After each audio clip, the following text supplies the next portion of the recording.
Well, hello there, you're watching the press preview, a first look at what is on the front pages. Time to see then what's making the headlines with the Daily Mail's consultant editor, Andrew Pearce, and the Daily Mirror's associate editor, Kevin Maguire. Lovely to see both of you. Real mixed range of newspapers. So let's kick off with the front pages.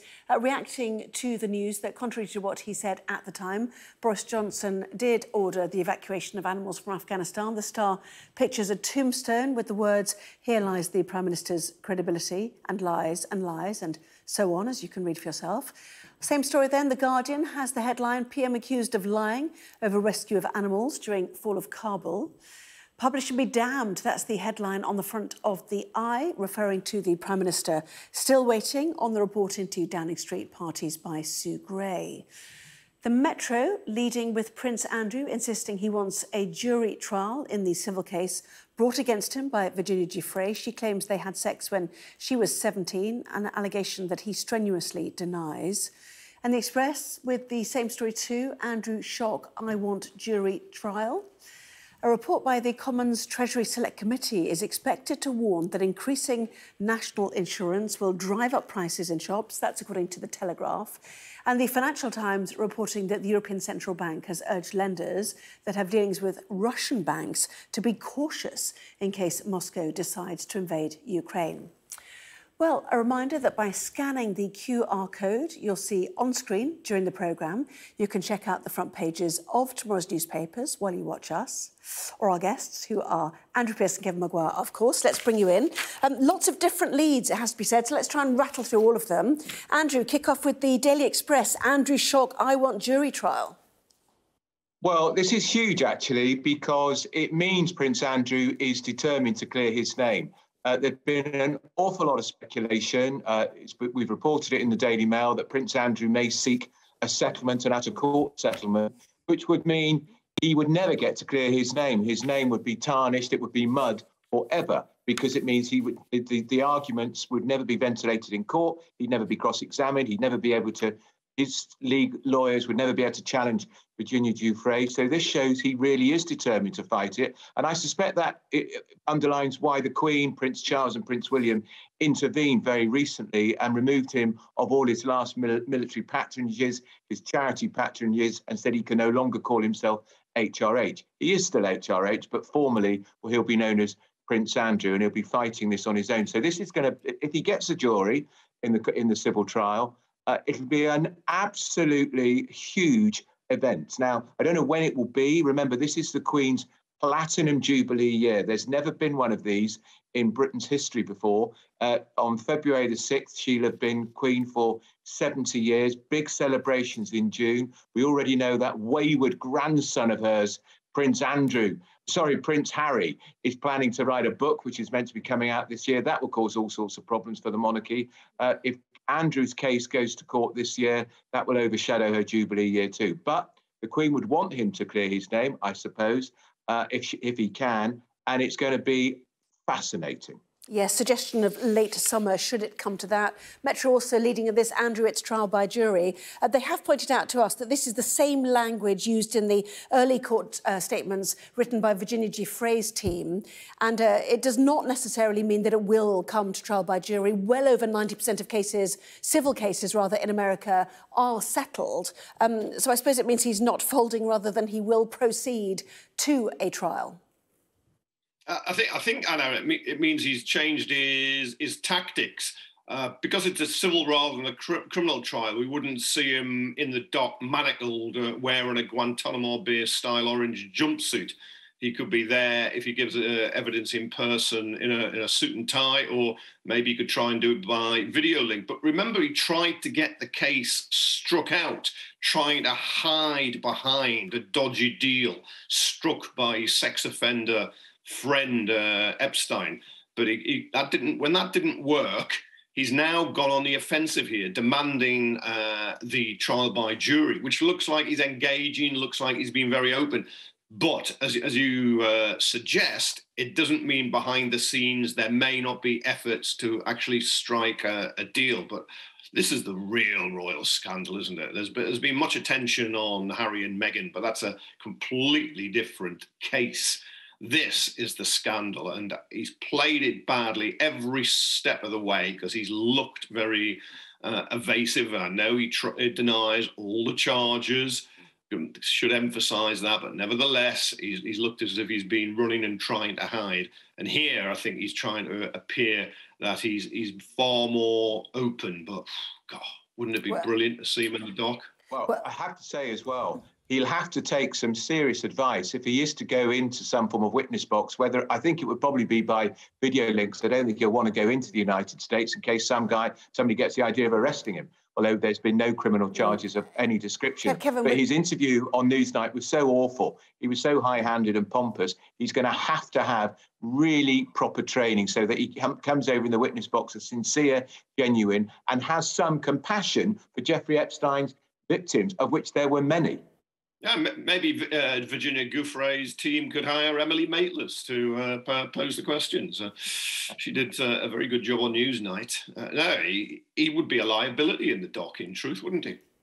Yes, I don't think he ever wants to be in that dock. I just don't buy it. Yeah, we're still a long way from this actually coming to trial by jury, and he, of course, denies all the allegations against him. But we're keeping an eye on that, obviously, through the summer, through the winter. But moving on to The Guardian, a number of the newspapers leading on the latest woes of the Prime Minister and the issue of whether or not he intervened to prioritise animals over people. The denial, of course, was that this was the end, the US dictated when the end of people could be evacuated from Kabul. When the Taliban took over, and then these animals got out, Penfarthing's animals got out. So where do you stand on this one then, Andrew? Well, there's two emails come out of the Foreign Affairs Select Committee from Foreign Office officials saying the Prime Minister had authorised it, but it's not specific. We don't know who he authorised. I heard Jacob Rees-Mogg, the leader of the Commons, very robustly denying on Channel 4, saying, look, people pray and aid the Prime Minister's name all the time. The Prime Minister is absolutely clear he did not authorise this. So, but we're going to have more clarity here because these two emails do suggest, well, they are Foreign Office officials saying the Prime Minister has authorised it. It's not explicit who he authorised, how he authorised it. And he did say only last week, I think, the Prime Minister, I didn't get involved. Now, the suspicion always was because his wife is a great animal lover, Carrie Johnson, that she was involved. But Ben Wallace, the Defence Secretary, was adamant yesterday when he gave evidence to the Select Committee that the Prime Minister at no time told him to prioritise these animals. And it would be appalling if animals were prioritised over people. But if I recall this correctly, Anna, you'll correct me, I'm sure, the plane that Penfarthing used to get those animals out would not have had any people on it anyway. Well, it was chartered, you know, that was the point, wasn't it? It was chartered privately. And actually, Ben Wallace, the Defence Secretary, has come out even more strongly, saying the evacuation of Kabul under Operation Pitting was run under my authority and delivered by the UK military through the Chief of Joint Operations. At no point were he or I directed by the Prime Minister to evacuate Penfarthing, his workforce or his pets. As I made clear at the time, we were not going to put pets before people. And as the action showed, Penfarthing left last and his workforce had to leave after the evacuation was concluded via other means. But, you know, it piles on pressure again, I suppose, doesn't it? That's the point.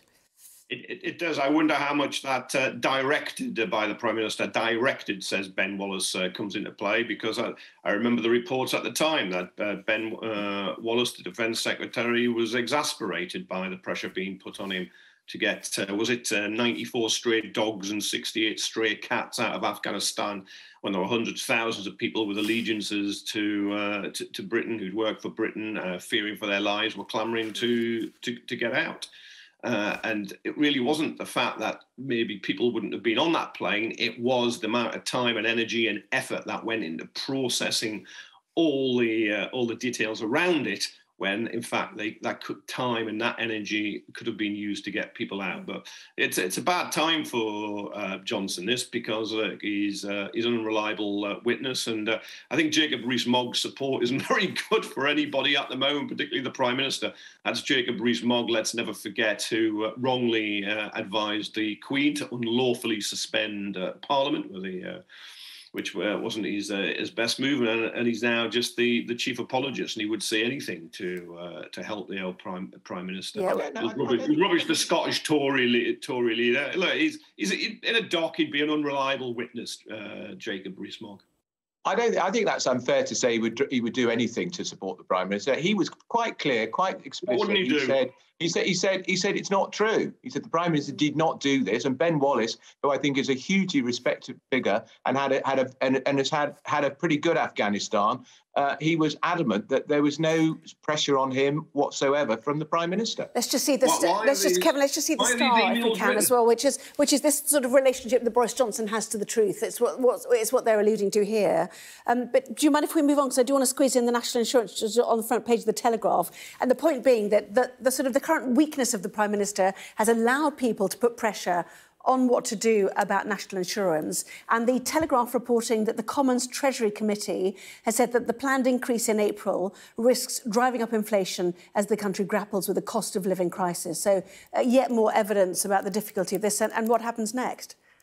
Yeah, and Anna, it will, because that 1.25% increase is on employers as well as employees. That's how it raises £12 billion, and inflation's tipped to go up to 7%, and the national insurance rise will power that through rising prices, as well as leaving people with less money in their pay packets and household budgets. The Daily Mail has a story that some MPs are saying to Johnson, you cancel the national insurance rise and we'll back you instead of trying to get rid of you as Prime Minister. Wow. He's weakened, so everybody will want him to be doing their bidding. But I would have thought suspending that national insurance rise, if not cancelling it, would be good politics and economics. Quick 10 seconds from Andrew. Yeah. Well, I just want to say my newspaper's been campaigning very hard that this rise is completely unnecessary, and we've just seen borrowing figures come in, £13 billion lower than expected. That is exactly that would pay for the £12 billion this national insurance rise would generate. We don't want to see it postponed. We want to see it cancelled.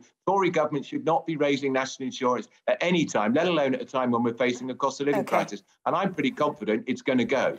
Macro maths, you've got to love it, haven't you? Amazing, big numbers there. Coming up, though, British troops are understood to be poised to deploy to Eastern Europe. We will discuss that next.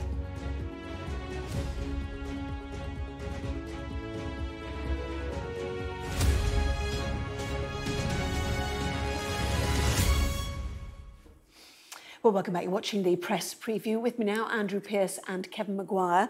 Let's head to the story of Ukraine, the suggestion of trying to bolster the eastern flank of NATO, including, Kevin, with British troops, which is in a number of newspapers. Yeah, and the Telegraph are reporting it and say hundreds, not thousands or tens of thousands, hundreds of British troops go to other Eastern European countries in NATO, not Ukraine itself. When there's more than 100,000 Russian troops massed over the border of Ukraine, in Russia itself and Belarus, would hundreds of British troops going elsewhere really make much difference? I suppose you could argue it would deter Putin from going far wider, but I'm not sure it will deter him in invading Ukraine, if that is his intention. Meanwhile, the diplomacy continues. Political advisers from Russia, Ukraine, France and Germany have all met. 8 hours of talks, we understand. The US has delivered this letter, a response to sort of Russia's demands. So where it goes from here is one thing. But the FT links it also to business. The European Central Bank warning lenders with significant Russian exposure to ready themselves for the imposition of international sanctions against Moscow. And they're talking about mega sanctions, aren't they, this time, Andrew? Really big sanctions to really cripple Russia, and also to stop them using various international payment systems, which will impact banks very quickly. Fortunately, none of the banks mentioned in the FT are British banks, but there would be quite a lot of European banks in the Eurozone really affected. Because, look, Russia is a major player in the energy field, and there's already fears that there could be power cuts across Europe because Putin could switch off gas supplies. The price of gas will go through even further, will go even higher, and it's astronomical already. And I chuckled when I read that story about the diplomatic efforts going on. It doesn't make any difference. The only person who's going to decide if Russia is going to invade Ukraine is the gangster Vladimir Putin. He doesn't give a fig about diplomacy. He does things his own way. He's an absolute dictator. And I think my fear is he's boxed himself in. He will have to engage in some form of military action to save face back home. Andrew, well, we've already seen this week the volatility of Russian stocks and currency, in fact. So we watch, we wait, we see what happens with there. But both of you, thank you very much indeed. Andrew, Kevin, thank you. Weather now.